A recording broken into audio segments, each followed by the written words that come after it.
name is Nancy. I have a 7 years older brother named Keith. Ever since he was a child, he excelled academically. His performance was top-notch from an early age, and he graduated from prestigious high school and university. Naturally, our parents were very proud of him and often spoke about how Keith is so amazing. Perhaps due to this environment, his personality became warped as he grew up. Always being expected to excel and constantly praised may have caused him to overestimate himself. Upon graduating from university and finding a new job, he decided to leave our family home. When he left, he sarcastically remarked, "I can't bear such a mundane life in this house anymore," with a wry smile. I'll never forget the look on our parents' faces at that moment. With a look that couldn't hide their surprise and a hint of sadness, they said, "In the past, Keith was always cheerful and cherished us." Honestly, I was angry then. I never stood out like my brother in studies or sports, and the high school I attended wasn't super prestigious, but I valued the bond and love of our family. Both my brother and I owe our lives to our parents' support. I wished he felt that too. During my high school years, I realized daily how precious the warmth and love of a family are. Strangely, my brother didn't seem to feel that love. Our parents had watched over us siblings for a long time, pouring endless love onto us. Yet, my brother seemed to see them as ordinary people, and that weighed on my heart. As a child, my brother was like a hero to me. Seeing him handle everything perfectly made me want to be like him.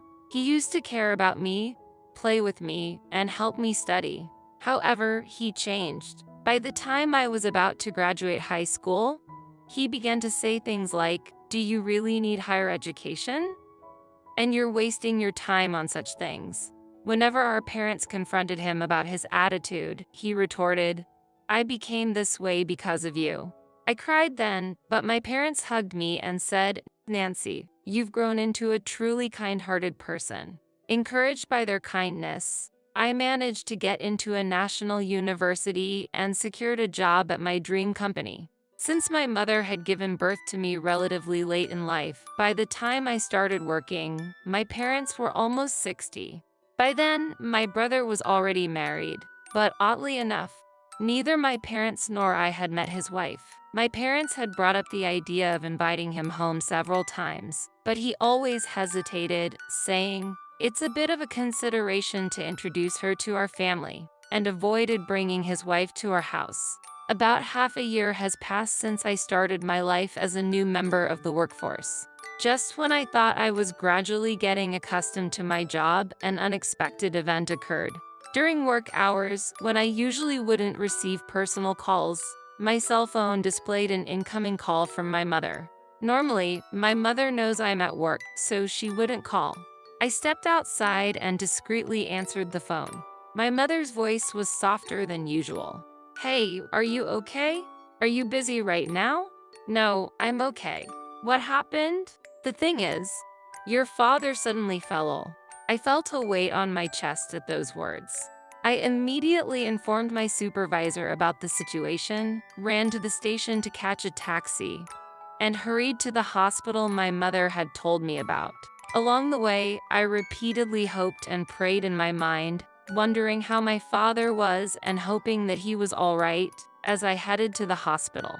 When I entered the waiting room, my mother, tears streaming down her face, greeted me. "What happened, Mom?" I sat next to my mother, filled with worry. How did my father, who was fine in the morning, suddenly end up in this condition? Unable to process that question, words poured out of my mouth one after another.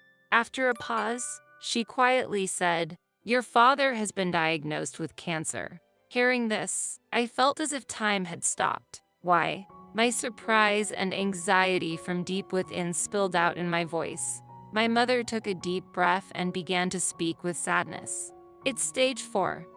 The cancer has spread to the bile duct, and they said it's hard to remove it all."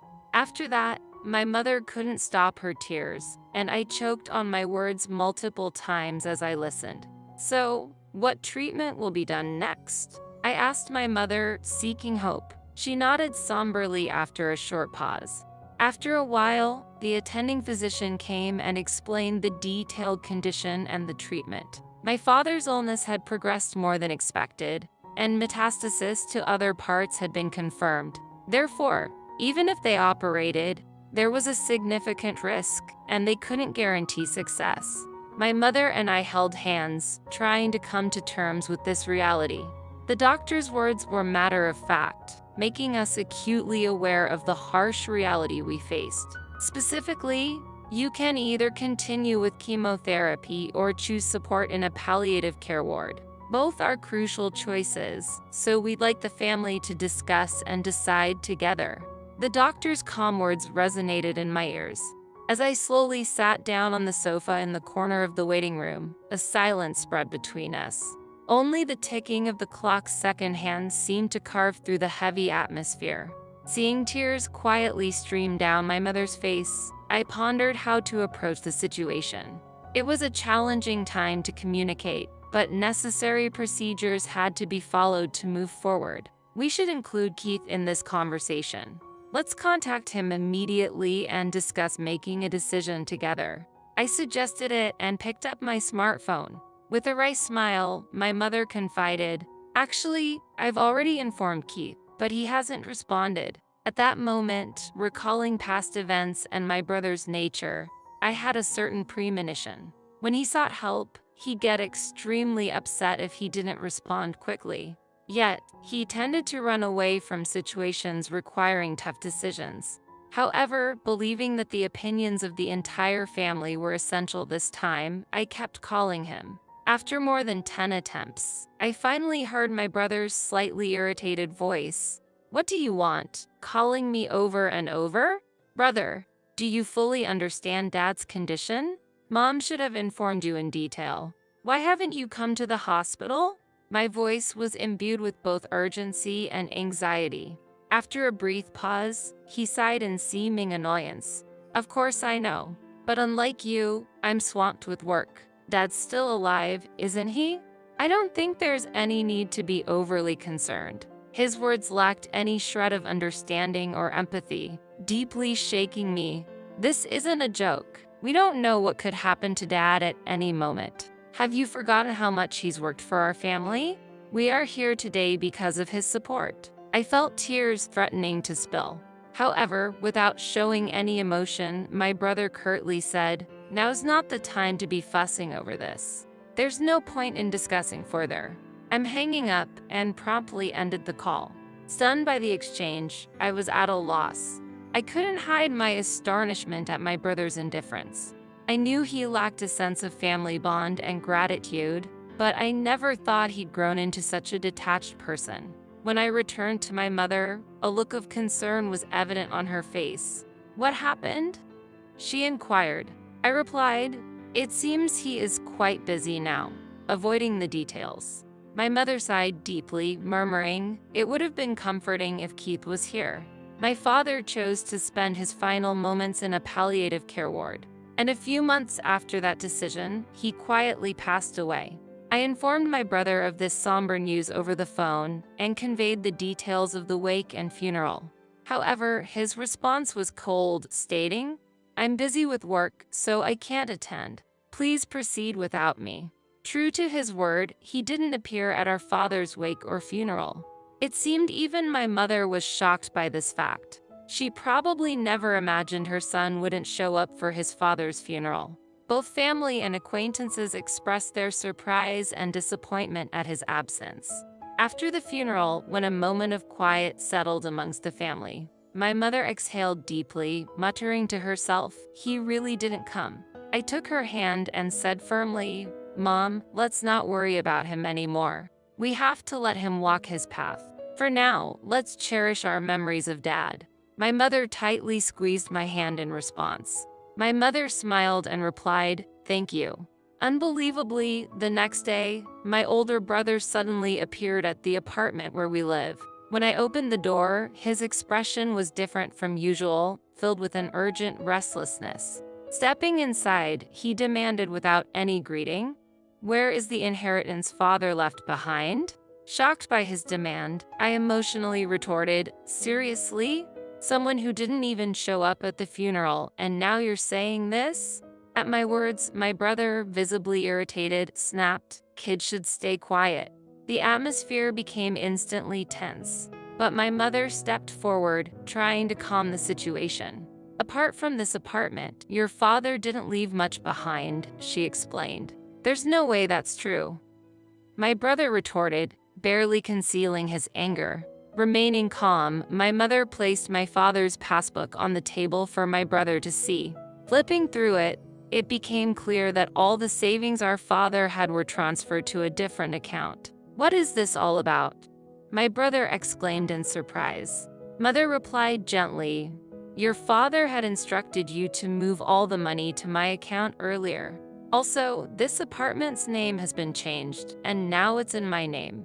My brother, taken aback, was at a loss for words. He merely clicked his tongue in frustration and left. As we watched his departing figure, we were once again filled with admiration and gratitude for our father's foresight and his plan to protect the family.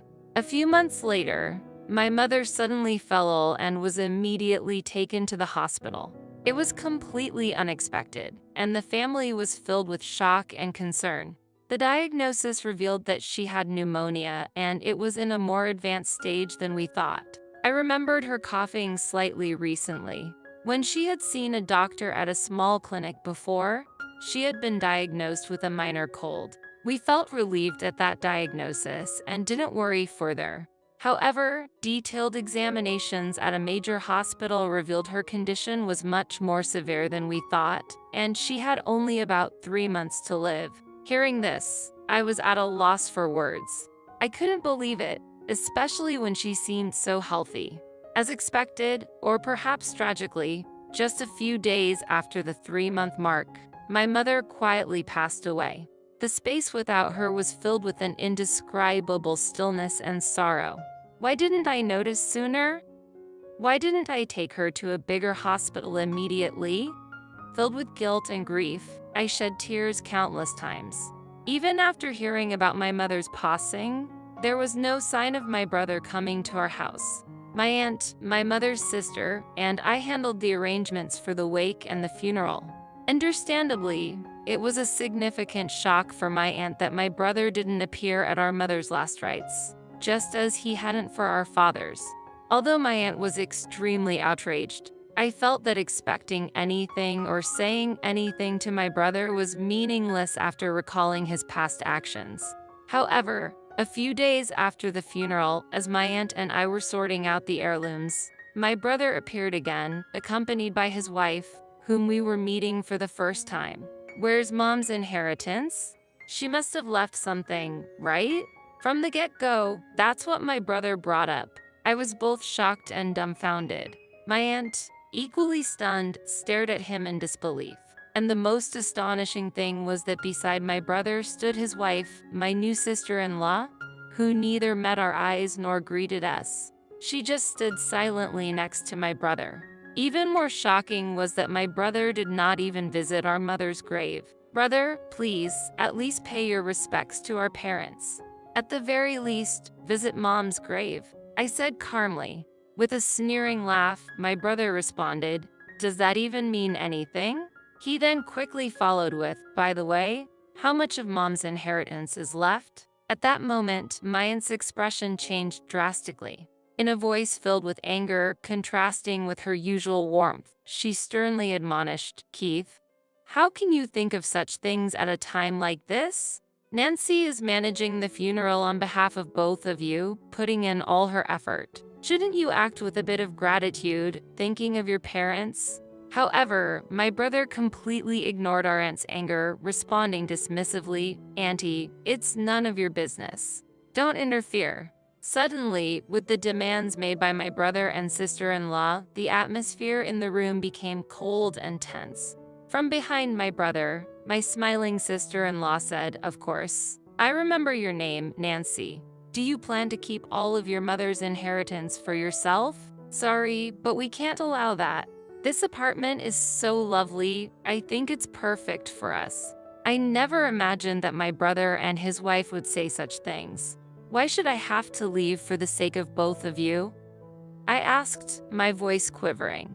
While twirling her finger, my sister-in-law continued, "This apartment has just been renovated, and its location is amazing. It's close to the station and there are plenty of shops. So, we'll be living here." I was at the peak of my anger. "Big brother, all you care about is the inheritance. What are you thinking?" I couldn't hold back and raised my voice. Turning away, my brother let out a heavy sigh. "Such vulgar behavior. Do you think raising your voice solves everything? We'll be back here in 3 days.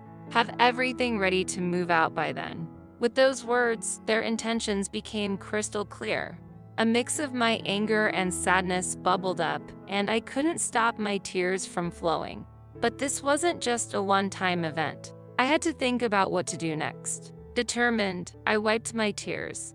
My aunt gently tapped my shoulder and handed me a letter. The delicate handwriting of my mother adorned the envelope's surface. "What's this, Auntie?"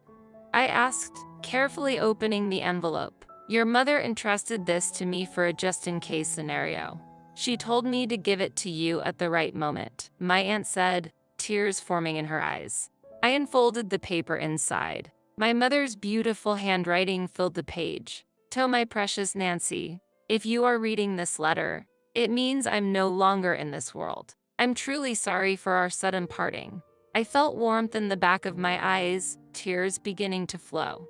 "You might have Keith visit the house concerning the inheritance. But don't worry.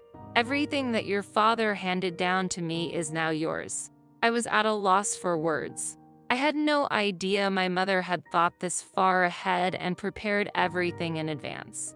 "I'm sorry for suddenly leaving you alone, but I'm at peace, because I've seen how much you've grown into a wonderful person. While learning is essential, it's not everything. The kindness and compassion you learn through your interactions with people is what I believe holds the most value. Your father and I were genuinely happy to see you grow up with such a warm heart until our last days. And words can't express just how proud we are of you. I truly want to express my heartfelt gratitude. Thank you." Overwhelmed, I read on, deeply moved. "Mom." The words before me blurred with my tears, but I was determined to take in every sentiment my mother had conveyed and continued reading. "Actually, after your father passed away, following his wishes, I secretly changed the apartment's ownership to your name. I'm sorry for using your seal without permission, but it was both your father's and my wish. Please don't be angry. Life has its ups and downs. Even when things get tough, we want you to persevere and live your life fully. So, stay strong and find your happiness." The letter ended there. Tears streamed down my face, wetting the paper. My aunt, standing next to me, pressed her eyes and shed tears alongside me.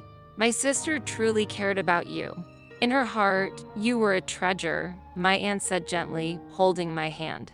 From the envelope, a bankbook in my name emerged. It seemed like something my mother must have secretly made in the past. To my surprise, when I opened the bankbook, a substantial amount was recorded. I felt that this was probably the inheritance from my father that my mother had saved for me. A few days later, my brother and his wife showed up at the house. Without even knocking on the door, they entered as if it was their own home. "It's time for you to leave, just as promised, right?" my brother sarcastically said. As I stood still, my sister-in-law became irritated. "Isn't it your duty to leave quickly?" she said, almost as a command. For a moment, I felt overwhelmed by the atmosphere, but I took a deep breath, looked them straight in the eyes, and said calmly, "Actually, this house is now under my name." With that statement, the room's atmosphere became tense. My brother and his wife looked at each other, exclaiming, "What? What kind of joke is this? I am the eldest son. I should inherit the house, right?" my brother said, clearly shaken. Beside him, my sister-in-law stared at me, saying, "This is the first I've heard of this." However, I had decided to state the facts. The house and the inheritance are all managed under my name. So, there's nothing to divide. My brother frowned, then handed over half of that inheritance to us. But this money was left for my future and to ensure that I take care of the house. You always looked down on me, and now you're asking for money. What changed? I questioned. His face turned red. Surprisingly, my sister-in-law exclaimed, "Wait, what is this? This isn't what we were expecting." From what I gathered, my brother recently faced significant trouble at his job and was subsequently fired. Not only that, but he and his wife were moving from one day job to another, seemingly in a tight spot financially. They probably had high hopes for my mother's inheritance and the house. But with my revelation, their expectations were shattered and they began bickering, placing blame on one another. Watching their childish dispute, I thought, what can possibly be gained from all this? To them, I said calmly, "This is my house now. If you make any unnecessary fuss, I'll call the police." Trembling with anger, they reluctantly accepted my words and left. Since then, I've had no contact with them. I deliberately deleted all their contact details and began a new life in this apartment. This apartment is my treasure, filled with memories of my father and mother. Now, I have a loving partner by my side. We plan to build a new family in this apartment. He respects my decision and proposed that we take the first step of our new life here. Our future is bright, and I want to pass on the warm love my parents gave me to the children we will have in the future. My name is Lindsay. I'm a 29-year-old company employee, and this year means I'm getting older still. I met Jake, a year older than me, through friends, and we decided to marry 6 months after we started dating. Jake, who made a name for himself in tennis during his student days, is an active person who continues to play tennis even now. As I was in the tennis club during my student days, we immediately found common ground together. Once we started dating, we would often play tennis together on the weekends. One day, after our date, Jake proposed to me and we decided to get married. It's been almost 3 years since we got married. We don't have children, but we bought an apartment after getting married and have been living together ever since. Both of us work, and while we aren't struggling financially, we can't say that we're wealthy either. We're living a happy life. However, something happened between us that shattered my peaceful days. One day, Jake suddenly asked me to come to his parents' house. Surprised, I hurried there to find Jake, his parents, and an unknown woman waiting for me. As I struggled to understand the situation, Jake suddenly knelt down and said, "Lindsay, I'm truly sorry. The truth is, I've been involved with this woman here, Olivia. Last week, we found out that Olivia is pregnant. I feel responsible for her and the baby.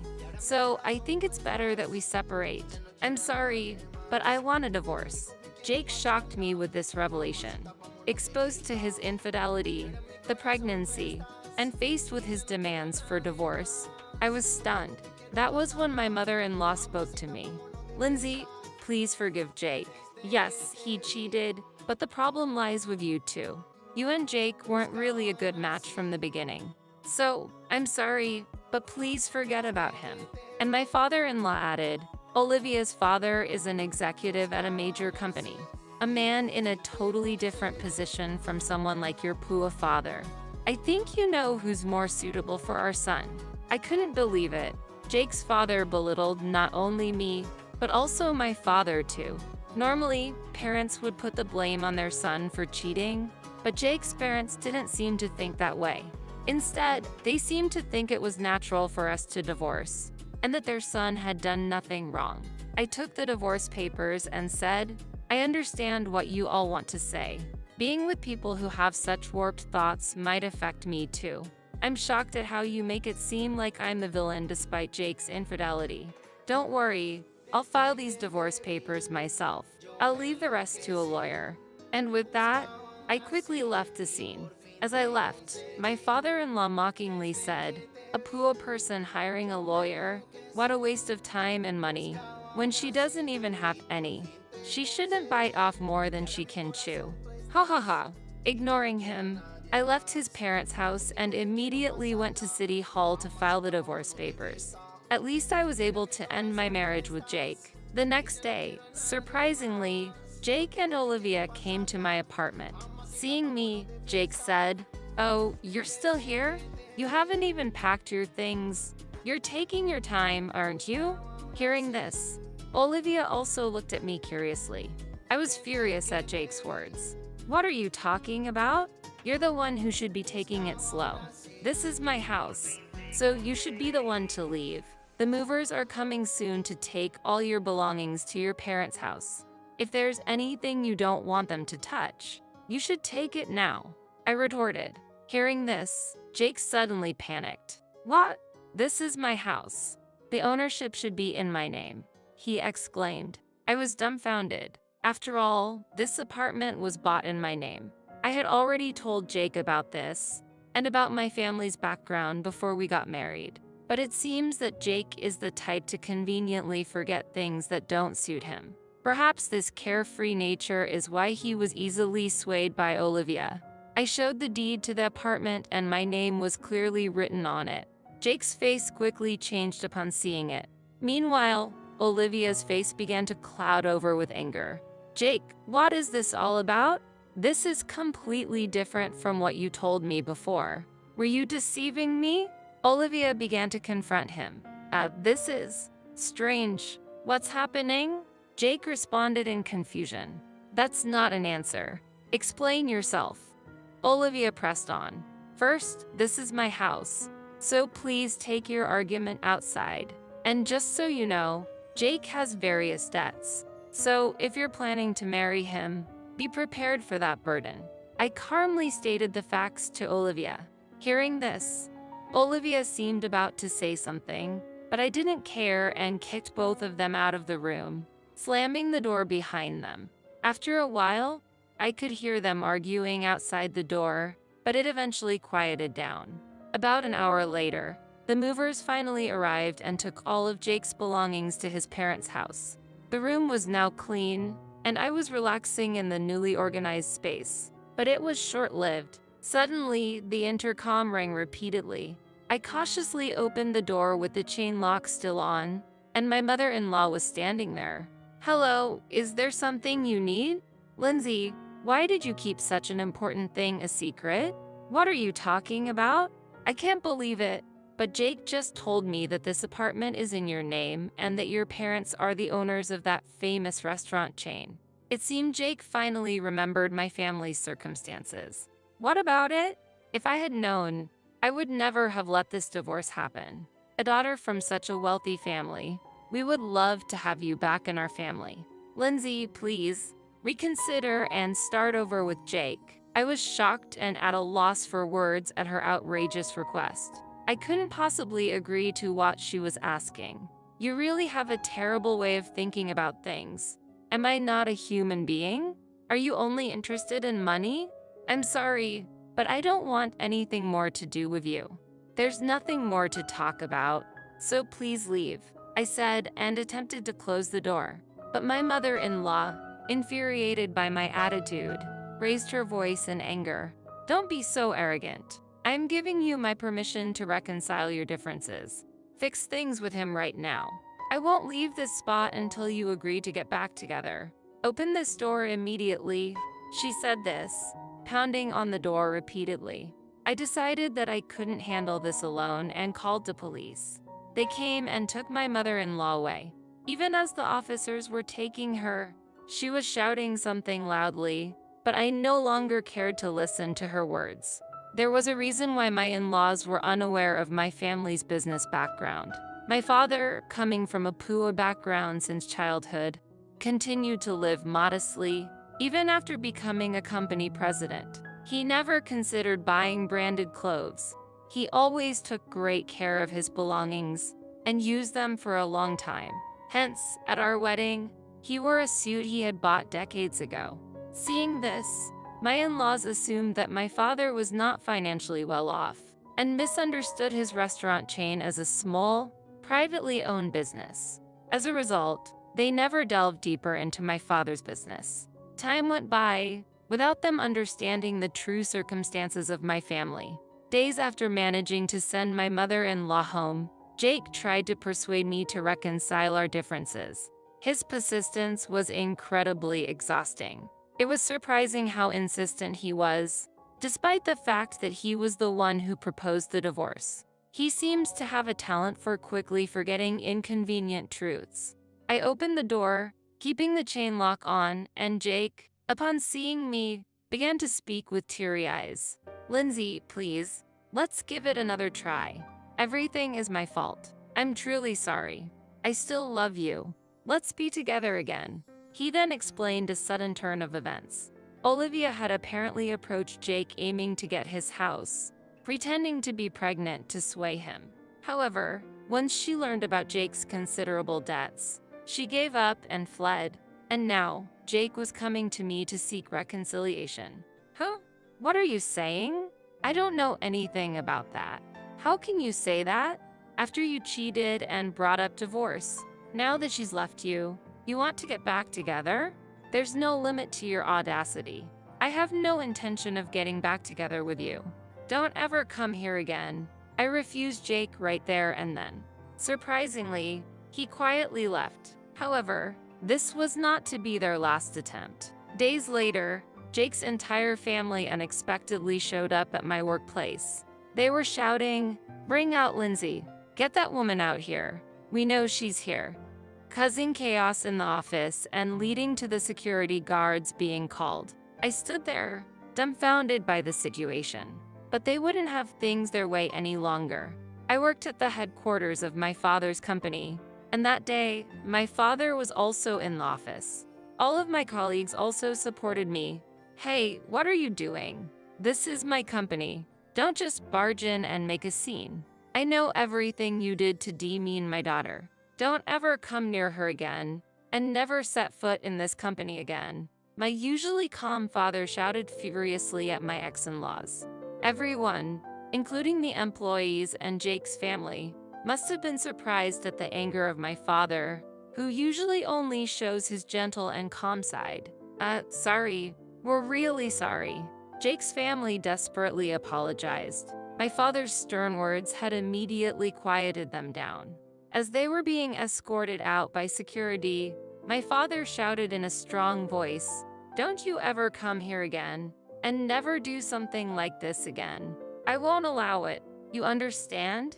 Hearing this, I couldn't stop myself from crying. I felt a deep sense of gratitude that my father had gotten so angry for my sake. Later, through the company's legal advisor, I decided to seek damages from Jake's family. I sought damages for the divorce due to Jake's infidelity, for his persistent attempts at reconciliation after the divorce, and for the disturbance at my workplace. The total amount was substantial, and I eventually received payment from them. I also made them sign a written agreement promising never to come before me again. Jake's family's state of affairs rapidly declined thereafter. Chased by the money owed to me and Jake's existing debts, they ended up selling their home and moving far away. In town, the story spread that Jake had committed adultery, divorced his wife, and after being abandoned by his mistress, attempted to reconcile. Facing such embarrassment, they could no longer stay in this town.